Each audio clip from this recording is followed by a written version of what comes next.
నమస్తే, welcome to Anantha TV. నేను మీ ప్రసన్న.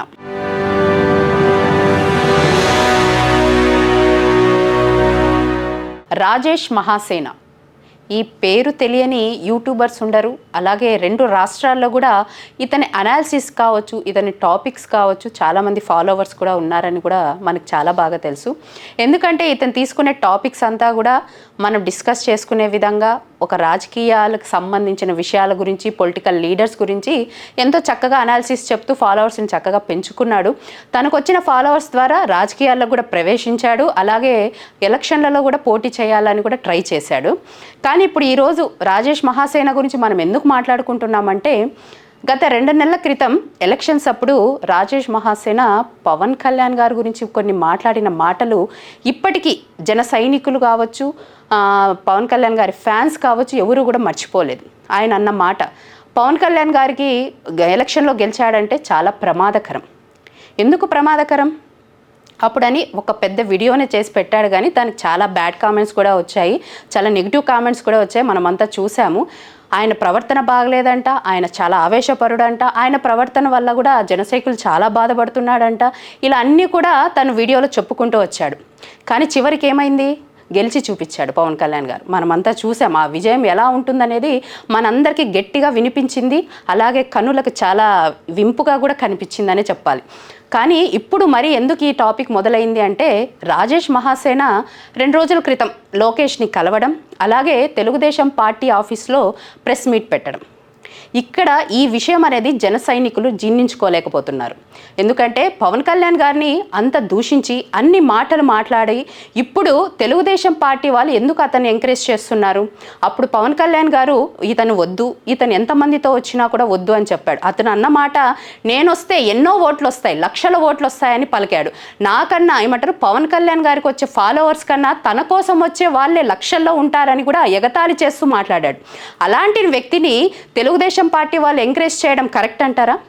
ఎందుకంటే తనని తీసుకురావడం, మళ్ళీ పార్టీలో పెట్టుకోవడం అనేది ఎవరికి కూడా నచ్చని విషయం. ఎందుకంటే కూటమిలో తెలుగుదేశం పార్టీ ఉంది, జనసేన పార్టీ ఉంది, బీజేపీ పార్టీ ఉంది. అందుకే అది కూటమికి కూడా మారింది, గెలిచింది కూడా. ఇక్కడ అందరూ జన సైనికులు కోరుకుంటున్నది ఒకటే, మహాసేన పవన్ కళ్యాణ్ గారికి క్షమాపణలు చెప్పాలి, ఆ తర్వాతే పార్టీలో తనకి స్థానం ఇవ్వాలి. అందరూ కూడా ఇదే విషయాన్ని చర్చించుకుంటున్నారు.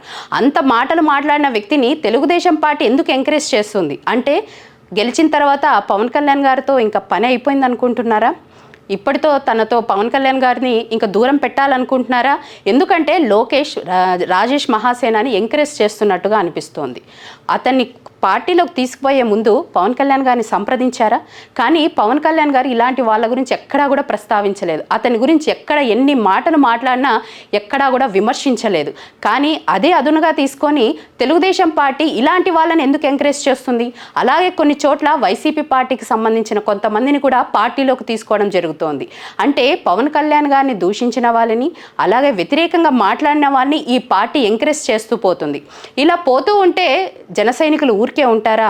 పవన్ కళ్యాణ్ గారు చెప్పారనుకోండి, జన సైనికులు మీరు ఎక్కడ ఆవేశపడకండి, మనకి ఎవరు శత్రువులు లేరు, ఓన్లీ ప్రత్యర్థులు మాత్రమే ఉన్నారని చాలా సందర్భాల్లో ప్రస్తావించారు.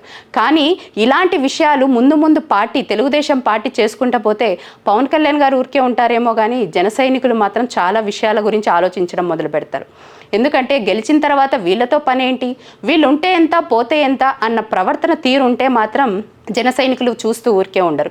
ఎందుకంటే పవన్ కళ్యాణ్ గారి బలం ఏమంటారు, బలగం అంతా కూడా జన సైనికులు అనే చెప్పాలి. ఎందుకంటే ఆయన ఎక్కడా కూడా తగ్గించకుండా ఆయన అడుగులో అడుగు వేస్తూ ప్రతి విజయంలో ప్రతి అపజయంలో కలిసి నడిచిన వాళ్ళే జన సైనికులు.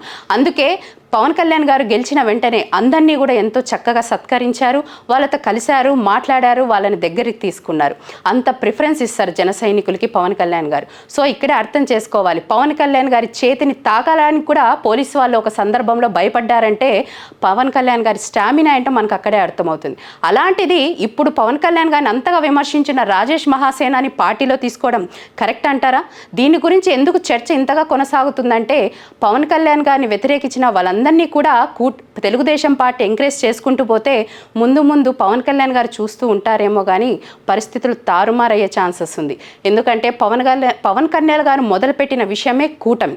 బీజేపీ పార్టీని ఒప్పించి మన ఆంధ్ర రాష్ట్రంలో కూటమిగా పోటీ చేయాలని, కూటమినే గెలవాలని ఎంతో అహర్నిశలు పోరాటం చేశారు. ఆయన గతంలో 2 స్థానాల్లో నిలిచి ఓడిపోయినప్పటికీ ఎక్కడా కూడా తగ్గకుండా ఈసారి ఎలక్షన్లో ఎంతో మనోధైర్యంతో నిలబడ్డారు. పార్టీ వ్యతిరేక, ప్రభుత్వ వ్యతిరేక ఓట్లు చీలకూడదు అనే ఒకే ఒక ఉద్దేశంతో ఆయన కూటమిని ఏర్పాటు చేశారు. ఆ కూటమి వల్ల రాష్ట్రానికి ఎంతో మంచి భవిష్యత్తు ఉంటుందని, రాష్ట్రాన్ని చక్కగా తీర్చిదిద్దగలరనే బీజేపీ పార్టీతో కూడా ఆయన పొత్తు పెట్టుకోవడం జరిగింది.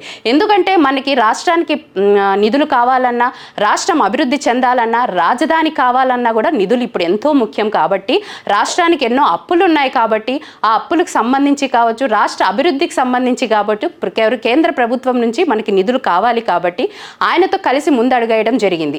బీజేపీ పార్టీ, మన ప్రధానమంత్రి మోడీ గారు కావచ్చు, పవన్ కళ్యాణ్ గారు కావచ్చు, ప్రతి విషయం కూడా వీళ్ళిద్దరూ చాలా చక్కగా చర్చించుకుంటూ రాష్ట్రాన్ని ముందుకు తీసుకెళ్తున్నారు.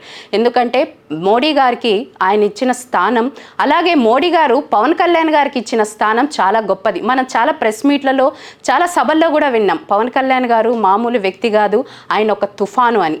అలాంటి పవన్ కళ్యాణ్ గారితో మరీ రాజేష్ మహాసేన పెట్టుకుంటున్నాడంటే ఆయన భవిష్యత్తు ఏమవుతుందో. ఫాలోవర్స్ ఉన్నంత మాత్రాన, సబ్స్క్రైబర్స్ ఉన్నంత మాత్రాన, వ్యూస్ వస్తున్నంత మాత్రాన పెద్ద సెలబ్రిటీని అంటూ ఫీల్ అయిపోతే మాత్రం ముందు ముందు ఇంకా ఎలాంటి పరిణామాలు ఉంటాయో. కానీ ఈ విషయాన్ని గురించి తెలుగుదేశం పార్టీ కూడా ఆలోచించుకొని ముందుకు స్టెప్ వేస్తే బాగుంటుందేమో. సో ఒకసారి ఆలోచించండి. మరి ఈ విషయం గురించి మీరేమనుకుంటున్నారో మాకు కామెంట్ రూపంలో తెలియజేయండి. Stay tune to Anantha TV.